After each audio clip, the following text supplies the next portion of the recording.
Okay, welcome everybody. This is workshop A on retail energy market regulation type stuff. If you didn't want to be in this one, I'm sure you'd have gone somewhere else because it would have been a damn sight warmer. Whatever you need to do to keep warm, just do it. You know, absolutely fine. Physical jerks and Pilates or whatever it is needs to be. That will be fine with us. So we've got a fantastic panel: Great Britain market and Northern Ireland market. It's the perennial issue. Kind of what more could we do in the retail energy space to identify, recognize, support vulnerable households? It's even more so at a time of such vicious rises in energy bills. So I'm delighted to say we have John French, Chief Executive of the Northern Ireland Utility Regulator, and for anybody who doesn't know, it is not the same thing as the GB energy market, and I think that's something we have to continually tell policymakers across the UK. Gareth Wood, sponsor and Vice President of Operations for OVO. Naomi Schraer, Senior Policy Researcher at Citizens Advice. Cathryn Scott, the Director of Enforcement and Emerging Issues at Ofgem, and Paul McCloghrie from the Department for Energy Security and Net Zero. No abbreviations. So I'm not really going to do any introductions except to recite the cab rank. So you've got debt at extraordinary levels, 2.6 billion, which can often seem to be a block to anything else happening while you think your way through the debt mountain, both for retailers and for customers. Prepayment meters with all its manifest issues, standing charge, standard credit, empathetic response to vulnerable households, PSRs, individual joint, all the sorts of them, smart rollout, smart prepay, the future of the price cap, the interrelationship between a social tariff, which would be the responsibility of government, with all those different issues. So it often feels like it's the next cab in the rank and the next cab in the rank and the one that we're dealing with them, but they're all interrelated. You know, they all kind of kick off on each other. It's difficult to think about them in isolation, but it's important that we continually touch base with what the dynamic and the issues that are prevalent in the GB energy market and in the Northern Irish energy market are as well, because usually they're more difficult and consequential than might first appear the case. So in no further ado, I'm just going to do it on the list of people on my sheet. It's just going to be 5-minute contributions, and I think really what we want is a workshop. It's not a big panel discussion. It's just to see, which issues across the market resonate, which ones people have got some sense of priority about, which one people want to understand more. So we're going to start with John, just to kind of hammer home the point that the Northern Irish energy market is significantly different from the GB market, and don't confuse the two. We're going to hand the microphone across. Okay, thanks Adam, and hello, and thanks for the opportunity to speak today. So we are the economic regulator in Northern Ireland, so we look after water, gas and electricity. So we're the equivalent to both Ofgem and Ofwat in Great Britain. And as following on from Pat's presentation earlier, Northern Ireland is different. We see ourselves quite often as the canary in the fuel poverty coal mine. Just to give you a background of what we are, and that then might explain some of the problems that we have, and it's generally down to the size and scale of Northern Ireland. So we're about 1.9 million people, it's about 800,000 households. 40% of us live in rural areas compared to 16%, which is the UK average. And that brings in different costs. So just for example, the rural nature of Northern Ireland means that we have 2.5 times as much electricity grid infrastructure as GB does, and 6 times as much as continental Europe. So those additional costs that have to come to consumers. Our average weekly earnings in Northern Ireland are £41 lower than the UK average. Our discretionary weekly income is £103, which compares to the average discretionary income of £221 per week in the UK. So our margin of error is very small. Proportion of people on disability benefits is 17% in Northern Ireland compared to 10%. And as Adam was saying, energy policy is different in Northern Ireland. That's because the Northern Ireland Act in 1998 devolved energy policy to Northern Ireland. But currently, we haven't had a sitting executive since February 2022. Previously, the executive collapsed in January 2017 for 3 years. So for the last 7 years, we've only had 2 years of local ministerial and assembly input. And in total, since 1998, Stormont has been suspended for 12 of those 25 years. So we lack strategic input and policy input. As Pat mentioned earlier, 2/3 of our homes use heating oil, which is unregulated, to heat their homes. Fuel poverty levels are higher than those in GB. We're still trying to meet the same climate change targets. So we have got a target of 80% renewables by 2030 and a net zero target of 2050. But following Brexit, we're in the strange situation where our electricity market is still part of Europe and our gas market is part of the United Kingdom. So for electricity generation, we're part of the EU emissions trading scheme rather than the UK emissions trading scheme. The EU rate for carbon is currently double that of the UK rate, so that automatically adds an extra £20 onto everyone's bill, electricity bill in Northern Ireland. We don't have the warm homes discount to support consumers, and as a regulator, we've always price regulated. So Ofgem have the price cap regulation. We have a slightly different type of regulation. So we regulate the largest player in the market and allow the others to compete against that. So that's resulted in electricity prices which are nearly £200 cheaper than you have here in GB, but our gas prices are nearly £300 more expensive. And the reason for that is we've got the extra pipeline to take it across to Northern Ireland because we don't have any of our own gas, but also because there's such a few amount of people in Northern Ireland that you're spreading the cost of a gas network across that fewer 1.9 million people. Saying that, our prices are still £1,000 cheaper than those in the Republic of Ireland. As a regulator, we've made sure we don't have standing charges, so that's not part of the bill, but as Pat says, there is a greater usage of prepayment meters. So nearly 50% of households use prepayment meters in electricity and nearly 80% in gas. And that's just because when they came in, it was the same time as prepayment phones came in. So there wasn't the social stigma around prepayment meters as you have in GB. With the lack of the Northern Ireland executive, we've had to move as a regulator to try and be more supportive and try and help people. So last year we were thankful and support the UK government along with energy suppliers in Northern Ireland to deliver the £1.2 billion of support that was available. So that ended up with energy bill support of £600 directly to households and the energy price guarantee, which was another roughly about 450 quid. We're trying to do regulation slightly differently, trying to be more agile, and so we've brought in energy charters that try and give more support to vulnerable consumers coming into the winter period, and we're trying to very much see how we can support the just transition. But with that lack of Stormont, we're hampered by our statutory powers. So our statutory powers are nearly 20 to 30 years old, so Ofgem have their powers updated. They might want some of their updates they've got, but we're the other side of the house. We're still 20 years, 30 years behind. So we have the inability to bring social tariffs in just because our legislation won't allow it. So we need to ensure Northern Ireland doesn't get further left behind. And it's harder for us as we move towards the net transition, the move to net zero and the transition, to spread the costs that are within that across the 1.9 million that we have rather than the 65 million people in GB. So thanks very much.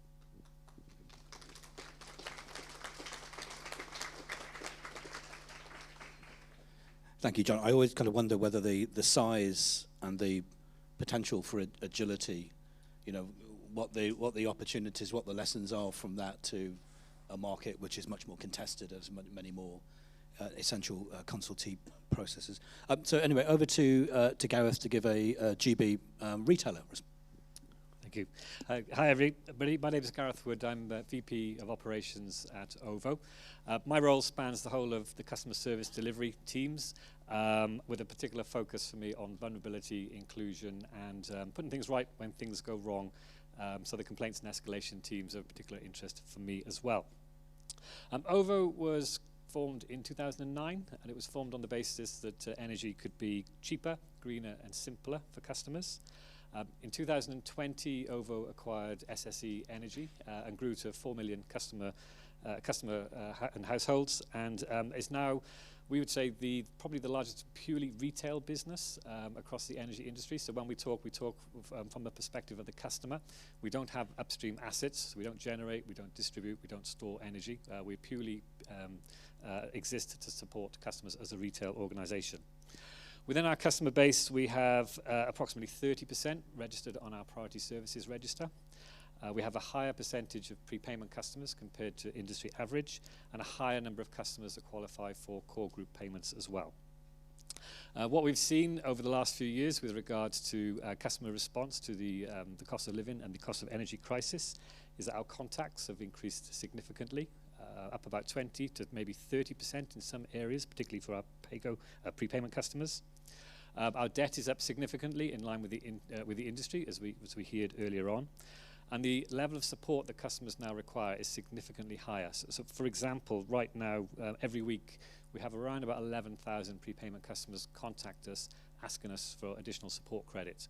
And we pay, on average, £48 per customer per week currently to those customers. And we're yet to get to the winter. So that's a significant requirement that we're already seeing from prepayment customers. Across the industry, I'm sure many people will know, but the industry, from an ombudsman complaints perspective, has seen the number increase by over 50%, Q2 2022 to 23. So clearly, there's a lot of a demand, a lot of expectation for service, and a lot of dissatisfaction as well across the industry. From our perspective, what are we doing to help support our customers as we move into the colder months? Some of you might know, but last year we launched what we referred to as our customer support package, and we've done the same again this year. The package is worth about £30 million worth of benefit to customers. It's a lot of money, but when you spread it, it spreads very, very thinly. So we expect to support around about 30,000 customers who are in extreme difficulty as we move into this winter. And it's split into three themes. The first is financial. So where a customer requires extra support, for example, with debt recovery or a pause in debt repayment, we will do that. We will work with the customer to ensure that it's within their means so that they always have the ability to pay for usage or to access energy day to day. From a products perspective, we did this last year. We're repeating it because it was so successful, but we're offering free blankets, electric throws, mattress toppers, boiler servicing, things that are practically important to customers. And we expect, we've got about 20,000 electric throws to hand out. So if you are an OVO customer, if you know an OVO customer that it requires extra support, if you pop up to our stand, these little packets of mints have got a QR code on the back, and that will take you through to the eligibility criteria for our package. In addition, we are also reaching out and working with third parties as well. So we sponsored Step Change, for example, last year. We're sponsoring them again this year. And we've also reached out and are working with Money Advice Trust and Trussell Trust particularly. And also we're members of the Business and the Community Cost of Living Task Force. So we've kind of reflected a lot now and realised that we need to reach out and work directly with third-party organisations and take a lot of learning back in as well based on experiences. So being here today, particularly as a sponsor, it's an honour, to be honest with you, and a privilege to listen to the stories and the insight that we're getting from all of you through the day. So thank you for that. From an industry perspective, like I say, there's only so much as a retail business we can do. We don't have those deep pockets that maybe some other companies have. But there are a number of key call-outs that we would like to flag. The first one is immediate support. We've heard this morning we're unlikely to get that as an industry, but the requirement now is even greater than it was last year. And you heard a lot of statistics this morning to back that up. So immediate government intervention and support for those that need it most, we believe, is very, very important. That clearly is a short-term measure. When we look at the longer term, we would advocate removal of the standing charge. And you heard earlier on the cost of just paying that for some customers is prohibitive. So we believe it's progressive to look at opportunities and options to remove that from customers. We'd also advocate the introduction of a social tariff, and it needs to be with a high level of support for customers. It needs to be data-driven, insight-driven. The onus should not be on energy companies to identify the customers that qualify, and we heard some examples of why that should be earlier on. And we also believe there should be a significant overhaul of ECO and the EBIS scheme as well to make it more actionable, so the money flows to the right customers in the right time frame. So I think in summary, for us, very pleased to be here and sponsoring today. As in my time with the energy industry, I've never known a period that has been so disruptive and so challenging as it is now. And the comments earlier on regarding the challenges now with dealing and serving customers are greater than they've ever been. But it also puts a pressure on all of us in the room, actually, us as energy suppliers as well, to be very mindful of our people and supporting our people whilst we go through this challenging winter, as well as our customers. Thank you.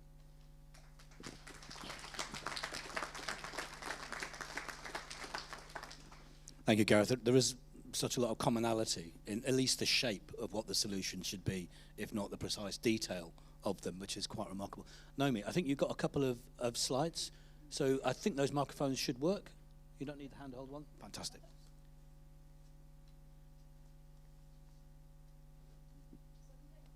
Just about Citizens Advice and who we are. So we offer all kinds of advice, but especially energy advice across England and Wales, so through our network of local charities and our consumer service. But on top of that, we're also the statutory advocate for energy consumers. So our job is really to speak up for all energy consumers, make sure that people are getting the best deal, that people are being protected, especially in a market that we all know is changing very rapidly. So thinking about going into this winter, what we're seeing, we have this situation where energy prices are down compared to last year, but that lifeline of government support that people were relying on last year is also now gone. And that means that for a lot of households, they're going to be paying more than last winter. And what's also changed is that a lot of households will be going into this winter already in high levels of debt. So already having had that financial resilience chipped away by a really tough winter last year, and now facing another year of really high bills. And we see kind of across our services, 2023 has been our busiest year ever. So we've seen absolutely record levels of people in energy debt, and also the amounts that people are owing are also at record levels. So now the average is around £1,700. So really significant amounts of people to be looking at paying back. We also see that around half of people that come to us as debt clients are in negative budgets, which essentially means the sums just aren't adding up. The amount that you're having coming in is just not enough to cover those really essential basic outgoings, even once you've had the advice that our advisors can offer. And that obviously leaves you with really difficult choices, cutting back on basic essentials, which can leave people in really dangerous situations, or in some cases, having to get further into debt because you just need to be able to meet those costs that you have. And we saw that last year in our research, almost 8 million people had to borrow money to pay energy bills in the first half of this year. And we do unfortunately think that without government support this year, that's likely to be higher when we look at those figures again in 2024. As ever, it's a very unequal crisis. Different people are being affected in different ways. We've seen that disabled people and single parents are two groups that have been really particularly affected. So more likely to say that they're worried about paying energy bills, and can also see that reflecting through to energy use and debt as well. So having higher levels of debt and being more likely to have to cut back on energy use, which again is really worrying. We also know that if you, depending on how you pay, you can be a particular risk. So if you're on a prepayment meter, the risk is really acute because you can very rapidly become disconnected from your supply once you kind of start having trouble topping up. We have really seen another kind of unwelcome record-breaking year for people on prepayment meters. So last winter we found that someone was being disconnected from their energy supply on a prepayment meter every 10 seconds. So a really kind of constant problem. And in terms of the people that were coming to us, we had this hugely record-breaking year.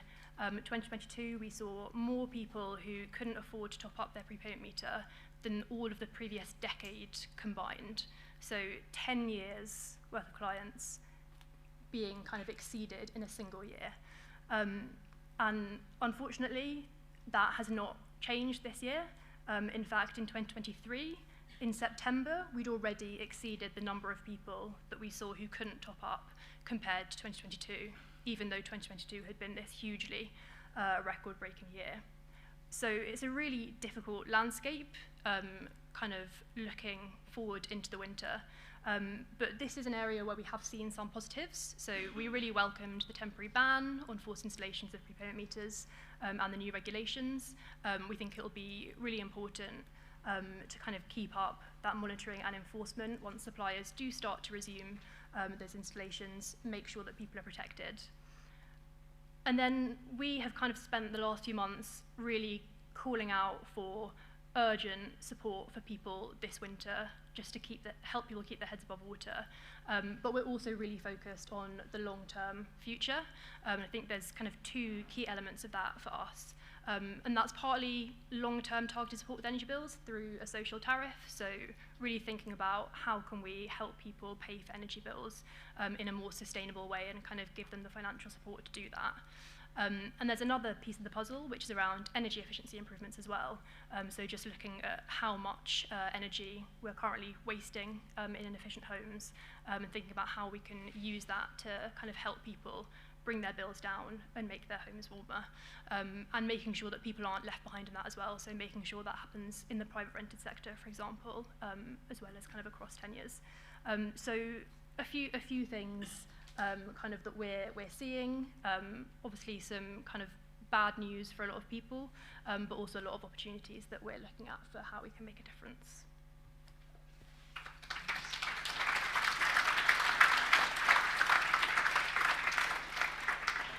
It doesn't get any better, does it, when other people go through the stats and the situation. So if we turn to the regulatory perspective now from GB.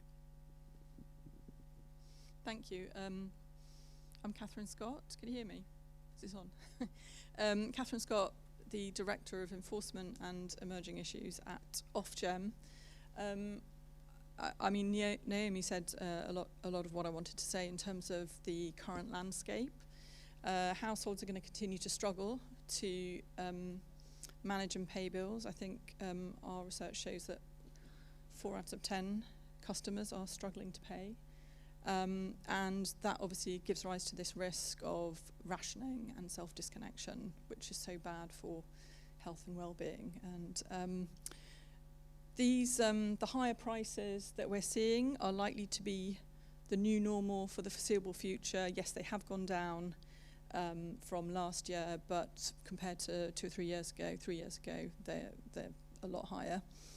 So there's going to be a need.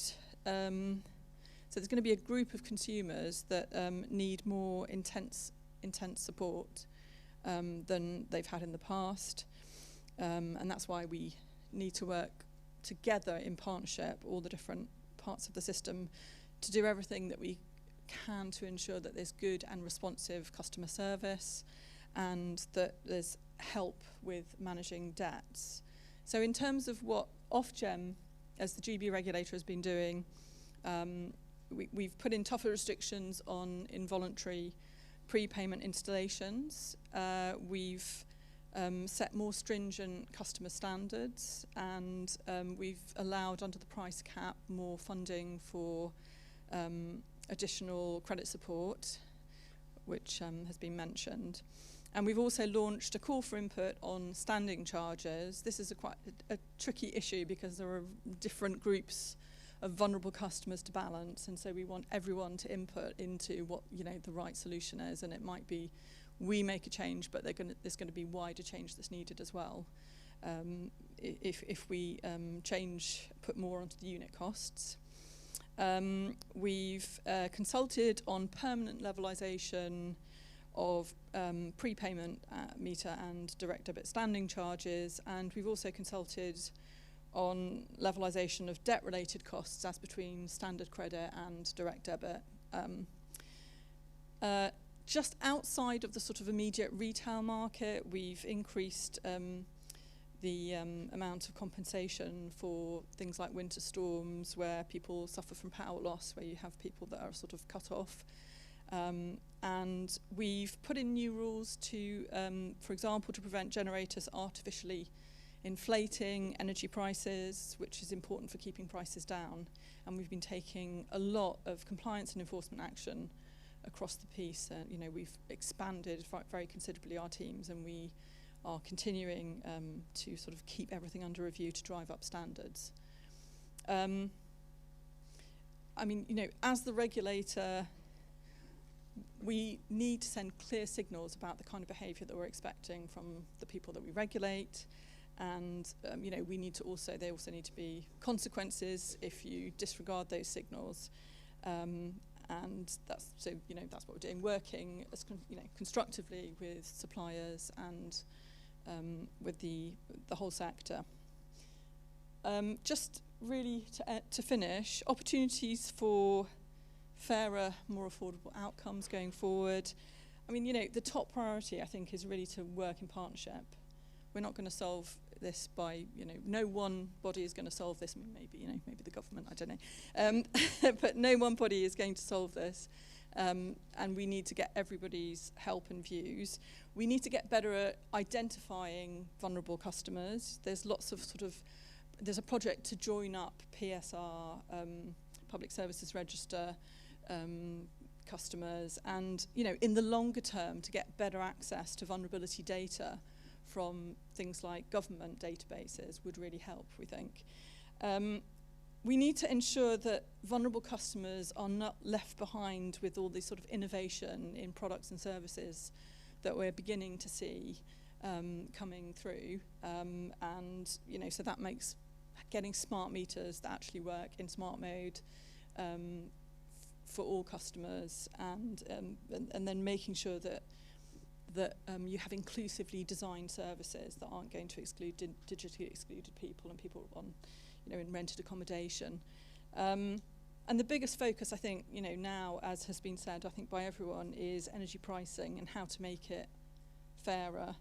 And, you know, we're doing what we can through the price cap, but we really, you know, there's need for working with government to be able to look at all the different options and come to, you know, the best set of options that we can go forward. And we're working closely with government on that, as I know others are.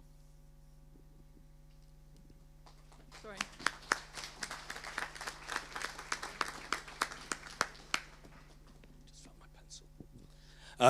Thanks, Gareth. So, I mean, the final point, and I don't want to ask Paul just to talk about social tariffs, but there's a lot of people, it leads there. And if we're honest, because it's an easy thing to say, and it's an easy concept to hold in your head, that you get cheaper prices for certain groups of identified vulnerable households, but nothing is that easy, and the devil will be in the detail. There'll be winners and there'll be losers. But nonetheless, it does seem to be that issue around which folk have coalesced. So on that bombshell, I'll hand the mic over to you. Thanks, Adam. I'll see what I can do.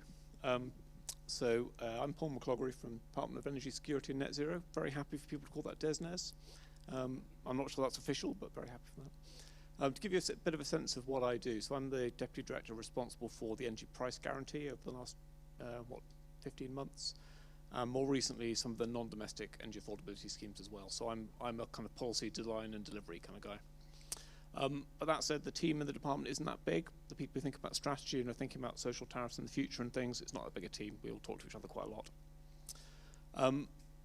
I've heard the Minister was here this morning, obviously speaking, and I've heard quite a few people say throughout the day in various presentations and some of the side groups, I wish the policy people were here listening to this bit of the conversation. So I've been here all day, and there are other people from the department here who will be listening. So I'm actually not going to say that much now to back up with that listening bit. I would reflect a little bit on what we've done over the last year, though. The department spent £35 billion, or the government has spent £35 billion on supporting households with bills, with energy bills. It's easy to bandy around those kind of numbers, but they are pretty enormous. During the first quarter of the year, we were spending at a rate faster than the entirety of the NHS for a little while. Yeah, pretty astonishing numbers. Especially when they come across your desk via email and you have to sign them off. It's slightly daunting. That's in the past now, but I think one of the most important things from it is thinking about the legacy. I mean, I would say, for me, there are three things that come from that work last autumn. We show that we can move really fast when we have to.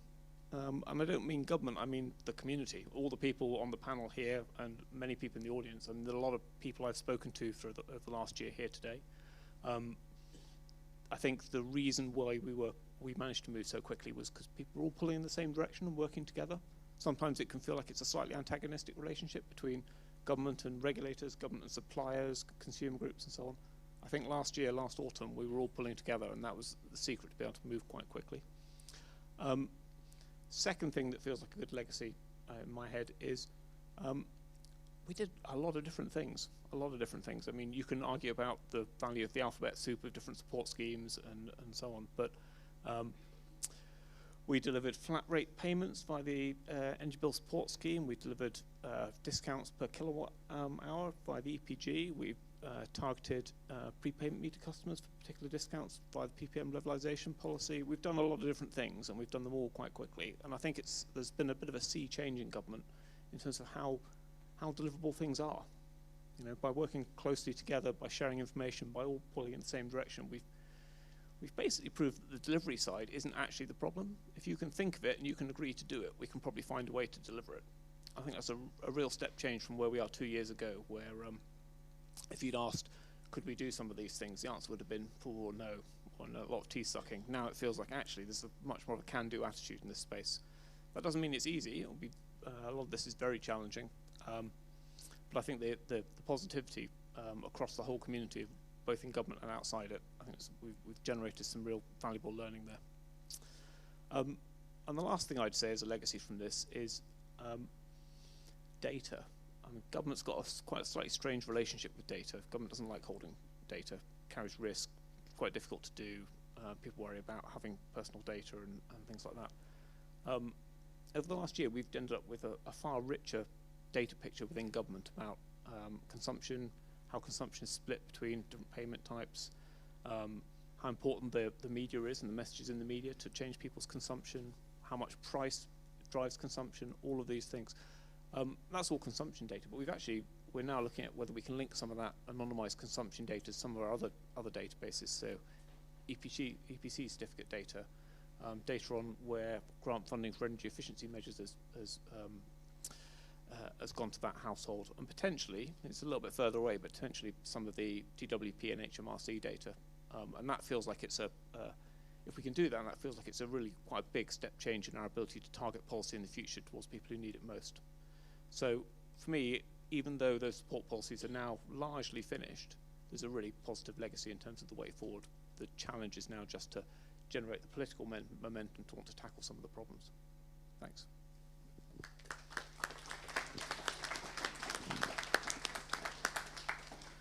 Thank you, Paul. So a number of perspectives, a number of lists of priorities and of what's been done. I'm going to bracket out in terms of, I'm going to ask actually for each of the panel members, both, it's the easy question. The single thing that you feel would be most valuable in the different contexts to support the affordability of energy bills, and what the single biggest blocker is. So I've got my own ideas, and I'm going to bracket out the government should support massively bills, because I'll allow someone else to bring that up later on in the conversation.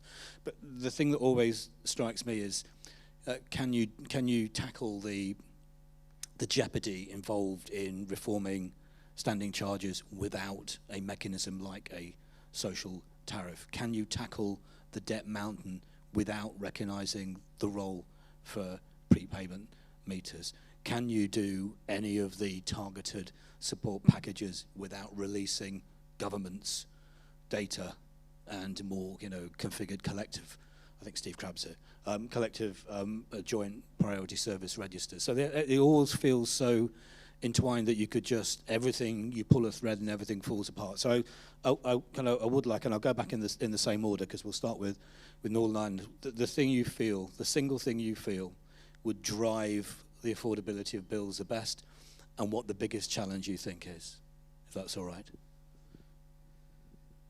Well, the thing that's affecting bills the most is our dependency on international wholesale prices. So the more renewables we can get onto our system, the less dependency we have. Just because of the geography of Northern Ireland, we don't have nuclear power, we don't have hydropower, so we're so dependent on gas for our electricity generation and for fossil fuels to heat our homes. We need to reduce that dependency. That's a longer term thing. In the short term, we need to have a greater emphasis on data and understand where the problems are, and then put a greater emphasis on compliance and enforcement to ensure that the companies are living up to their commitments around protecting consumers. Sorry.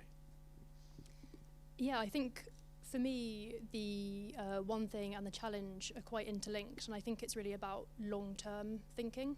I think, as you say, Paul, we've shown that actually we can react really well to crisis and put in things that help people, put in short-term support, react when we see issues with prepayment meters. But I think what we now need to do is think about how can we move from a reactive way of thinking to a proactive way of thinking. And I think a lot of the things that we're facing, I think your point around renewables is really important. A lot of the situation that we're in, where people are kind of experiencing fluctuating high prices, is around kind of reliance on gas. There's long-term thinking there. There's long-term thinking around kind of a social tariff. How do we make sure that people have that sustainable support, that they're not kind of receiving odd bits of support when they're in crisis, but that they actually have a way to pay for energy that they can rely on and support they know will be there. It's the same kind of thinking about energy efficiency schemes, thinking about the future and kind of improving people's homes, so that we can bring together all of the, I think, kind of different mechanisms that we have at the moment, but bring it under a more long-term way of thinking that will kind of help us in the future. Thank you. Yeah, I think I'd echo both comments. We might end up with 5 different answers here, but I think that maybe explains the challenge, but also the opportunity, I guess. What I would pick up on is beyond the immediate support, which we all know is required right now, is the more enduring solution, which is to fix the leaky homes in the UK. If we can get usage under control and drive down usage, then clearly that affects affordability significantly. I think if we look at the number of homes that are likely to get retrofitted through ECO and EBIS over the next 3 years, I think it's about 750,000 homes. And we heard this morning that there are over 6.3 million homes in fuel poverty. So clearly some way between aspiration and actual delivery of schemes. So yeah, fix the leaky homes, put people more in control of their usage, and let's not forget we've got an energy, an environmental crisis on our hands, and if we don't fix that, there's no way we're going to deliver Plan Zero. Wow, good answers. I don't know if I've got anything to add. I mean, I think in the short term, I would say getting the data better so that you can identify who needs help most easily and be able to focus the limited resources there are on helping those people. And in the longer term, as John said, renewables, getting more renewables onto the system, which requires making the system more robust. We're doing a lot of work on trying to make it easier for renewables to connect to the system, and that's something that Ofgem's really focusing on. Thanks. I've flip-flopped a little bit. What I was going to say is other people have said things like, yeah, I agree with that, and yeah, I agree with that too. I think probably from my point of view, I sit in conversations within government a lot around net zero targets and long-term strategy and where we need to be in 10 years' time and in 20 years' time. It doesn't feel quite the same when it comes to housing energy efficiency and energy affordability. It doesn't feel like that we have the same level of collective buy-in to a common view of what the future needs to look like. And I think that's a challenge, because that transition driven by the net zero strategy will lead to, I hope, quite a lot of innovation in the energy system, quite a lot of innovation in the way people use energy. Innovation's great, and it will really help us do that, but it also risks leaving people behind if they're less able and willing and able to embrace some of those new opportunities and new changes. So I think the thing that worries me and the thing I'd like to see more of is a real kind of collective commitment to a long-term strategy for building energy efficiency in the country. So, and even though I did say, let's bracket out the immediate support for householders, because it's an easy thing to say, and we've all got positions kind of on that. It is noticeable that the foundational long-term. Is there something? What is the fundamental problem in trying to think through these issues in crisis times?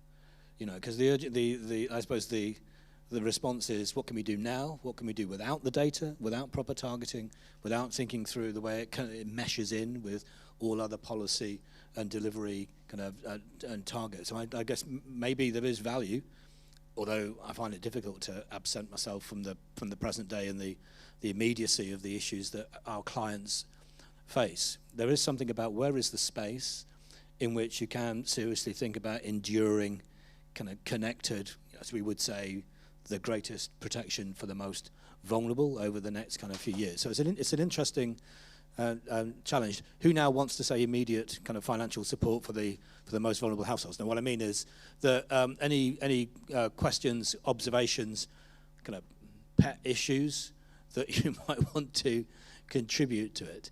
So there's only the one microphone, so I'm going to ask you to give your question, say who you are, where you're from, and I'll repeat them for the benefit of the tape.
So that was such a specific question and it was so complicated that I'm going to give you the pleasure of being able to repeat it for the benefit of the camera. I think the essence of the question was if people have arrangements set up, beneficial arrangements that rely on smart meters, and then they try and... No, is that not? Smart homes.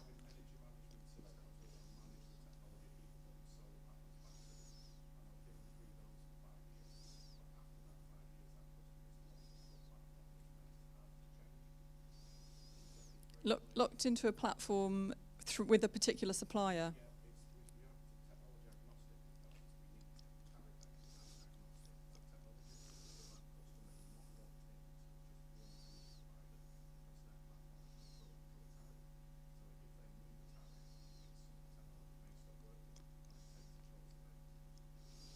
So, well, that does sound like a problem. It's not one that I've thought about. I mean, we have got issues around smart meters, and if people are moving smart meters, making sure that they don't go dumb and that people can maintain the sort of benefits of smart as they move supplier, which if they can't do, limits competition. And what you're describing is that on a bit of a bigger scale, and we would be concerned about competition issues if that was manifesting itself. So if anyone knows about that going on at the moment, I really want to hear about it. Thanks, and yeah, I would say it's not something I've personally spent much time thinking about, but interestingly, I do know some of the suppliers are thinking about it. So some of the suppliers who are producing some of the smarter tariffs and so on for customers who are able to take advantage are also thinking about how do we have a default tariff that you can easily fall back onto, which supports people who are not as engaged in their energy system or able to drive it the way that the original purchaser of the system was. So I think it is on people's radar as an issue, yes.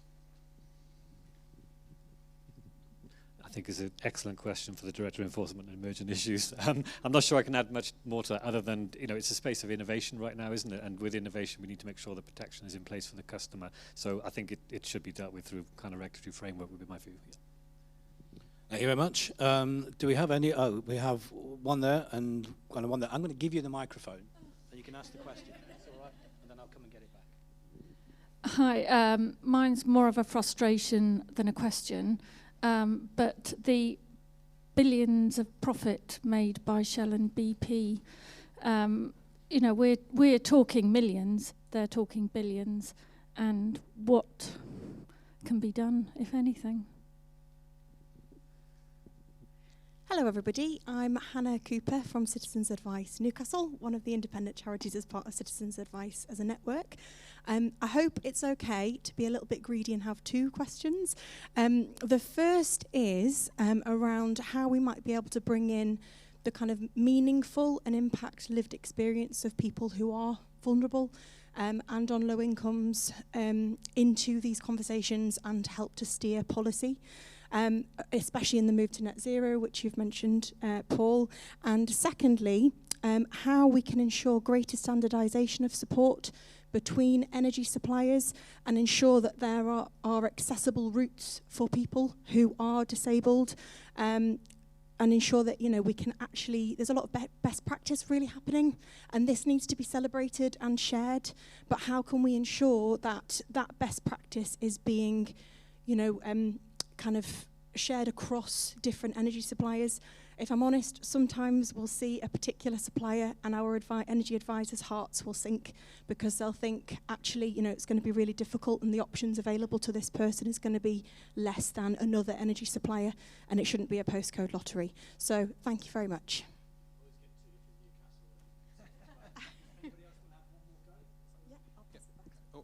Passing it back. Tom from Citizens Advice Gateshead, so just across the river. It sort of does link into Hannah's second point, which is one of the things we've seen for making things fairer for vulnerable households is a lot of suppliers have dropped their interpreter services over the last 2 years.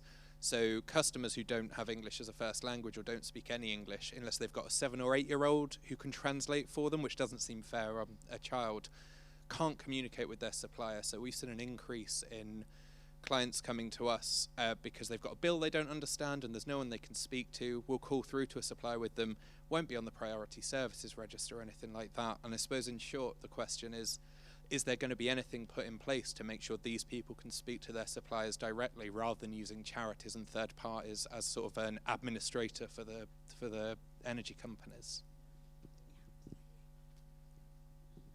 Thank you very much. So if I was to badly kind of paraphrase those, the one is the windfall profits from oil and gas kind of producers, what more should be taken, how could it be best used?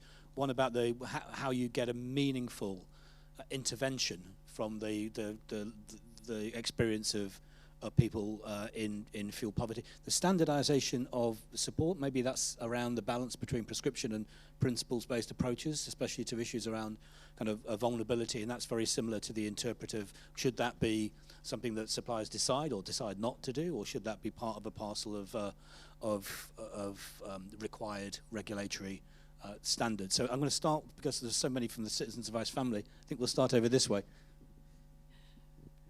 I'm not sure what I can respond to the Citizens Advice questions, except really just to reiterate the importance of what's been said around the accessibility of people being able to get in touch with energy suppliers. It's an issue that we see a lot, and the need for there to be these standardised routes. It's something that we have thought about a lot about kind of how can that be done, but I think it's something that I know is a real issue for advisors and something that should really be a focus.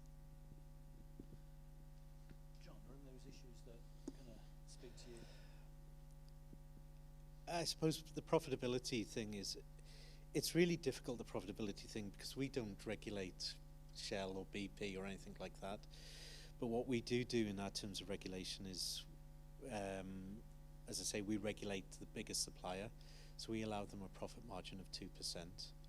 Some of the energy companies actually have said they'll operate for the last couple of years on a non-profit basis, so they don't want any publicity for this at the moment. So behind the scenes, they're giving several £1 million to funds, which is then allowing initiatives to occur across Northern Ireland to support people. But yeah, I can see from an individual point of view, it is really hard to see the profits that they're making. But that's where the windfall taxes come in from UK government. But yeah. And I guess as well as the windfall tax, there's the receipts that were returned to the Treasury from not being spent, there's VAT receipts, there's a whole question about where the money may lie, and I appreciate that's probably for a sister department rather than for DESNZ. I'll just pass it along and people can pick the issues they want. Sure. I'll pick up on the lived experience and the standards of service. I'll talk about it from an OVO perspective, but it might spark some thoughts and ideas about how all suppliers maybe should react. So, from a lived experience perspective, we actually actively run a scheme that we call Closer to the Customer. So our directors are actively encouraged to listen to calls every week, sit with advisors in the frontline teams and have that experience.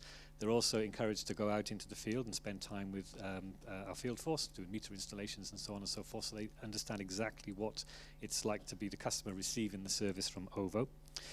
From a standards perspective, again, some thoughts, but this is how OVO has approached it. We have a blended model with how we serve customers. We have digital channels, we have voice channels. Our voice channels can be handled onshore or offshore, as many suppliers will do. We made the decision that all calls from customers where there is high emotion, high complexity or vulnerability, those calls are all handled onshore by salaried UK employees. We prioritize within those calls vulnerable customers. So we take our priority services register. We look at those that have medical, mental health issues or small children, and those calls are prioritized, and they're dealt with by a separate contact center that has higher service standards than the general offering that we have. And we train our people to a higher standard with regard to empathy, for example, and skills. And we reach out to our kind of support network, and we upskill them on extra support and skills that they have. And we don't target them on call handling time, and we don't target them on cash collection. We target them on the ability to resolve the call at the first point of contact, and we target them on the level of satisfaction that the customer will independently then score that call. So a lot of suppliers will do similar things, but there's just some thoughts and ideas there maybe to think about when we talk about standards of service and levelizing it across the industry. Thanks. Yes, I haven't got anything to add over and above what John said about the profits. In terms of bringing in the meaningful experience, certainly when we are developing our policy, like for example the request for input on standing charges, we really want to encourage as many people from as many different sort of backgrounds to, and that's why we do these more informal consultations first before sort of going out with more formal policy changes. On the compliance and enforcement work, we are very regularly listening to sometimes quite harrowing customer journeys in the sampling that we do for compliance and enforcement, and so we're sort of hearing it. But I think also you can work in a bit of a regulatory bubble, and so Jonathan, our CEO, is really, makes sure that we all go out and speak to charities and individual customers really regularly. And so I recently visited Bromley by Bow and saw the fantastic work that they were doing there. So you just have to make sure that you keep reminding yourself of what you're really dealing with here, and so that we've got the kind of right information and empathy to be drafting regulation. On what suppliers can do in terms of interpreter services, I'm really sorry, I don't know the answer to this. I mean, we have got our customer standards work. I don't recall, but my retail colleagues might tell me off when I get back. I don't recall that we've got anything specific on interpretation, but I'll go and check, because the aim of that consumer standards work is to try and have a bit more consistency and to raise the standards. So if there are areas where we can sort of focus more, we want to hear from people. I'll take that back. Thanks. Thanks. Does that mean I get the North Sea profits question? There are some very good official lines from government on that I can email you if that would be useful. I mean, ultimately, I think it's, honestly, it is quite a difficult challenge for the government that the government taxes the companies on their profit they make in the UK and on their operations in the UK, and the level of taxation on the offshore industry is very high. It still means they can generate quite substantial profit, but it is very high. But then the expectation on them for investment into the system is also very high at the moment. On some of the wider questions, I'd just say I agree completely with Cathryn on the risk and the danger around some of the, Cathryn described it as the regulatory bubble. I have my own bubble in terms of the kind of Westminster policy bubble and the Whitehall bubble. We spent quite a lot of time over the last year with across the department sending staff out to sit with some of the energy companies for the day, to listen to some of the calls that come into their call handlers, and to understand how they operate and how different organisations across the energy system work. I think that's really valuable, and I think we should keep doing that, because that ground truth is really important. Going to come to you in a minute, Dion, because I kind of caught Steve's eye and he gets first dibs at it. Thanks very much. Steve Crabb here today as part of the Smart Energy GB delegation to the conference. I'd like to ask the panel, thinking through the drive to decarbonisation, what's the single biggest challenge and single biggest opportunity you can see when it comes to ensuring that customers in vulnerable circumstances are able to engage and don't get left behind?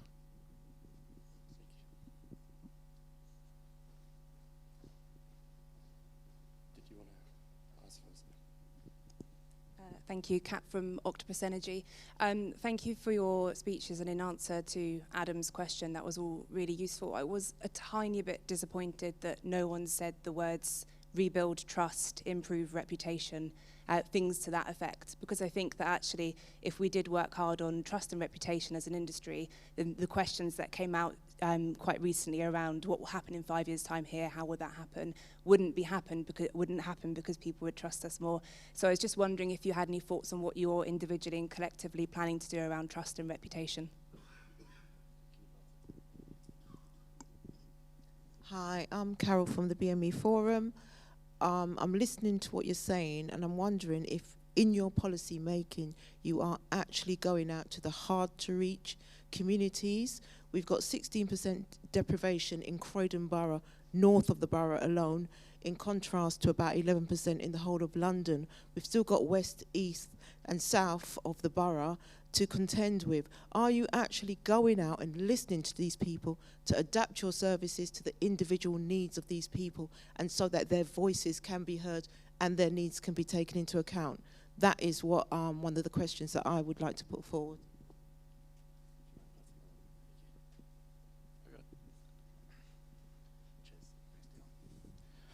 Okay, so we had the question about how we ensure that vulnerable households aren't left behind in the range of activities and market developments around decarbonisation. I mean, I think we've all known, especially kind of advice kind of agencies, is that the ability to persuade clients to talk to energy suppliers about debt and difficult circumstances is absolutely crucial in order to get early sight of an issue and the hope of good resolution. So I think you're right that trust and reputation seems to have fallen off the agenda a little bit, eclipsed by the issues around the crisis, and maybe we do kind of overlook that. And Carol's point, which I really agree with, and I think it could be part of the problem. It's easier to engage with established organisations with reputation who can provide you with a well-rounded experience with seasoned advisors and all the insight, and that's just a bit different and it's more difficult to do it, to reach into the really kind of marginalised communities who may not be represented by advice kind of organisations as well, and the experience of doing that is it's chastening. So I don't know who wants to go first. Okay, cool.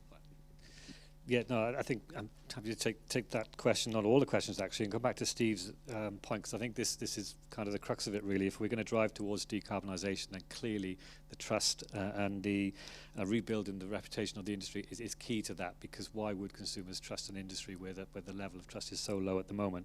I think I think about it from an engagement perspective, and as an example, on our plan for how we take our customers on that path to decarbonisation, we talk about inclusion and leaving nobody behind on that path. And recently, I spent some time in a small postcode area in Newport City in South Wales, the Pill area, for those of you that know it. And that area, that small city centre area, has a population, a community that has 30 different languages spoken in that community.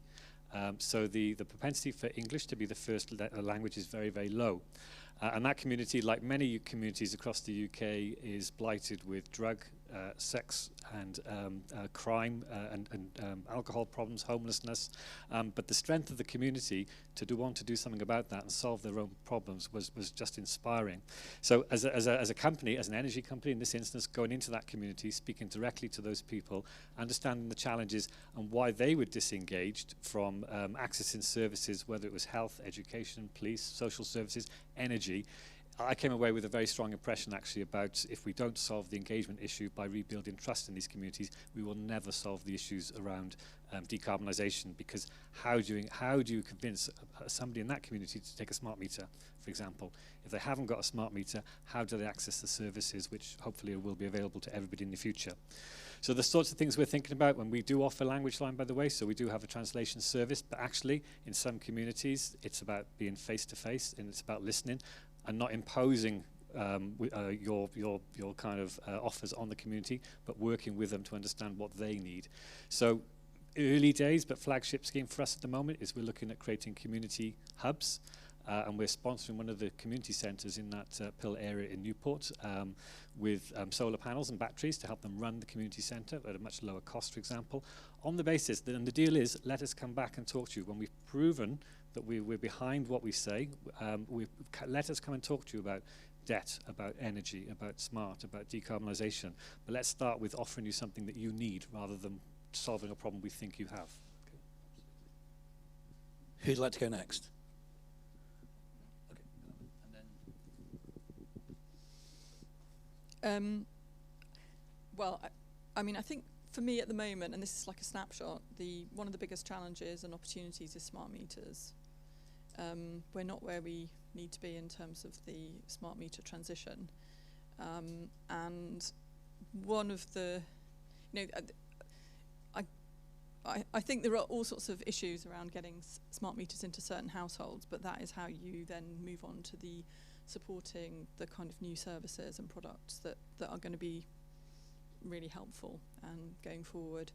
And so we're working with the suppliers and always up for ideas about how to make smart meters more attractive, some of the sort of fundamental problems on that. Rebuilding trust and improving reputation. Yeah, actually I didn't say it, but it was on my notes, but I didn't say it because I think there is work to do, and that's why making sure that there's good customer service and that as much as you can do appropriate help with managing debt is going to be part of that rebuilding trust. I do think there's a problem with perception when prices are so high that perhaps customers don't necessarily realise that it's not suppliers that are the cause of that, and so building trust in that kind of environment is doubly challenging, but we have to do it so that we can encourage vulnerable customers going forward to engage with the market more. And speaking as someone who grew up in Croydon, I completely agree. We do try, as I said, to go out and speak to people in all sorts of different places. I've not been to Croydon. It is difficult if there's not a sort of charity that you can arrange with, but really happy to come out and visit and speak to people, or send my team to do that. Thanks. I was going to reflect a little bit back on that. I mean, sitting in national government, it's quite difficult to understand the concerns at a micro level in different areas. But I remember 6 months ago, something like that, when we agreed that we would reduce the PPM premium via the energy price guarantee. And the energy price guarantee reduces the unit rate of bills, so the pence per kilowatt hour bills. So I remember sitting with the minister who was here this morning and saying to her, we've done the maths and this is what this translates into a pence per kilowatt hour reduction. And she said, why don't we reduce standing charges? I've been out speaking to people and everyone tells me that standing charges are the thing that matter and we should reduce standing charges. And we went away and thought about it and said, yeah, we think we can do that. But that came from the fact that she's listening to the arguments you guys are making, the arguments that other people with similar remits are making. So I think we do, certainly in the ministry at the moment, we do have somebody who really does listen and think about some of the issues that affect consumers on the ground. So I think we should be glad of that. Other reflection from me, we've heard about the Priority Service Register a few times during today. I phoned up my supplier a while back because I had a problem, and they asked me whether I wanted to be on the Priority Services Register. I said no, because I'm literally the last person who needs to be on the Priority Services Register. But it did make me think there's probably a case for looking again at whether there is something that we should be doing to have a tighter targeted group for extra support from suppliers. I don't know if others have a similar view, but that felt like a point to me.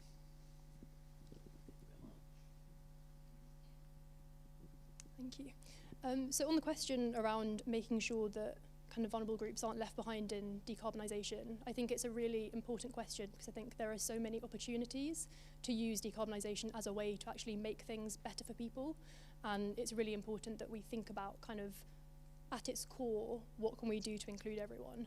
So kind of using energy flexibly, using smart technology is a really good example of this. And I think often when we talk about policy, it's often about kind of fixing existing systems and trying to bring in the voices of different people. But I think it's really important that kind of as we think about new technologies and new smart technologies, you can really bring that in from the beginning.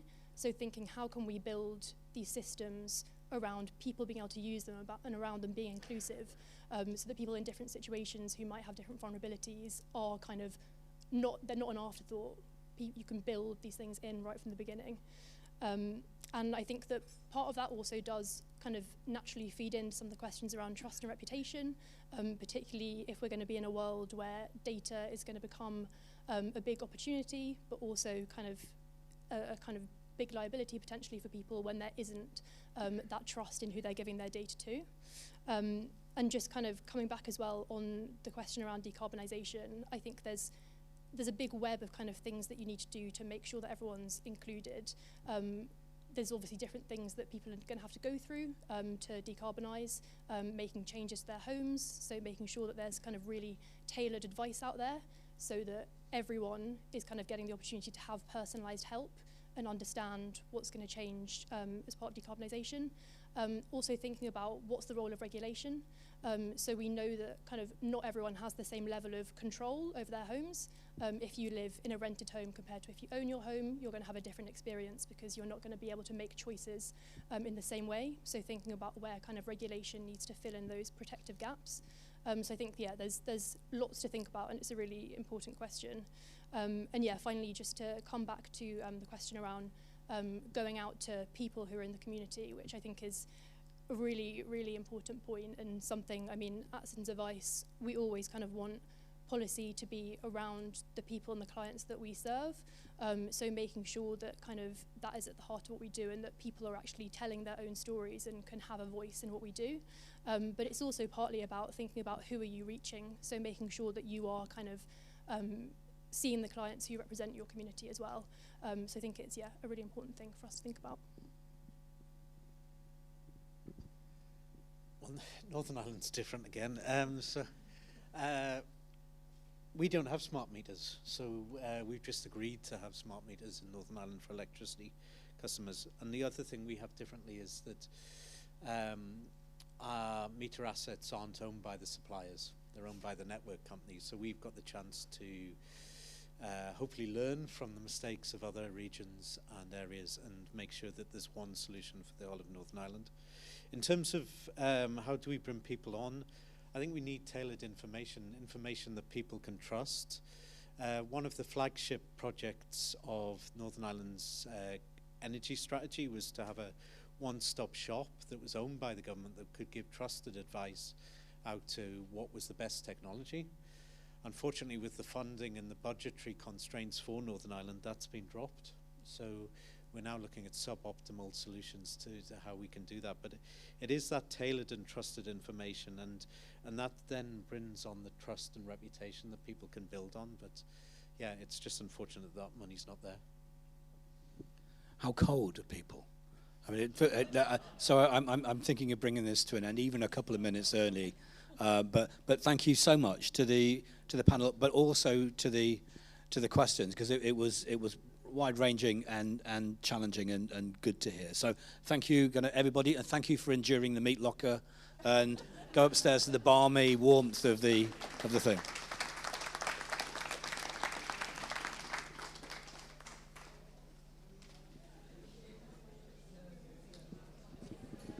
Thank you.